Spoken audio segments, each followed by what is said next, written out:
आज के डीबीबी का क्वेश्चन है in new unit system 1 unit of time is equal to 10 second, 1 unit of mass is 5 kg and 1 unit of length is 20 meter. In the new system of units 1 unit of energy is equal to what? So पहले इसमें हम लोग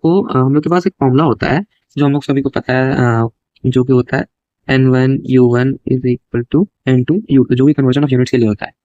तो new unit system जो दिया हुआ है time का 1 यूनिट जो होता है 10 सेकेंड होता है। तो यहाँ पे लिख देते हैं n2 u2 के लिए कि T2 is equal to 10 second, then 1 unit of mass is 5 kg लिखा हुआ है, तो फिर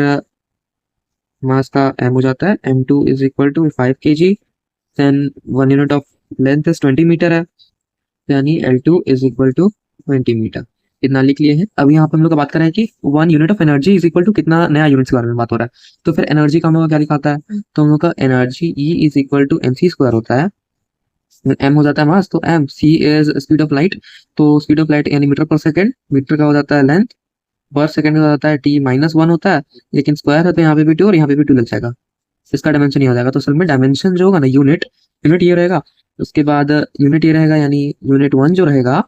वो m1 l1 square t1 to the power -2 रहेगा, और u2 का m2 l2 square t2 to the power -2। Now let us take n2,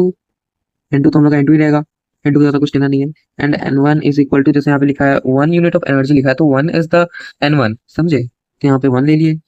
अब फॉर्मूला में पुट करते हैं, जो कि था n1 u1 is equal to n2 u2। अब हम लोग करते हैं, तो n1 इज 1, तो 1 इंटू u1 है m1 l1 square t1 to the power -2 is equal to n2, n2 is the same, तो n2 into m2 l2 square t2 to the power -2। अब हम लोग n2 निकाल लें, n2 is equal to 1 into m1 upon m2 into l1 square upon l2 square into t1 square upon t2 square to the whole power -1, इसको लिख सकते हैं, which is equal to 1 into m1 is 1 kg itself and m2 is equal to, m2 जो हम लोग को लिखा जाता है यहाँ पे 5 kg, तो यहाँ पे 5 kg ले लेंगे हम लोग, का 1 यूनिट ही लेना है, into l1 square 1 metre square upon l2 कितना है, हम लोग l2 20 मीटर गिवन था, तो 20 मीटर के हिसाब से यहाँ पे 400 मीटर स्क्वायर हो जाएगा,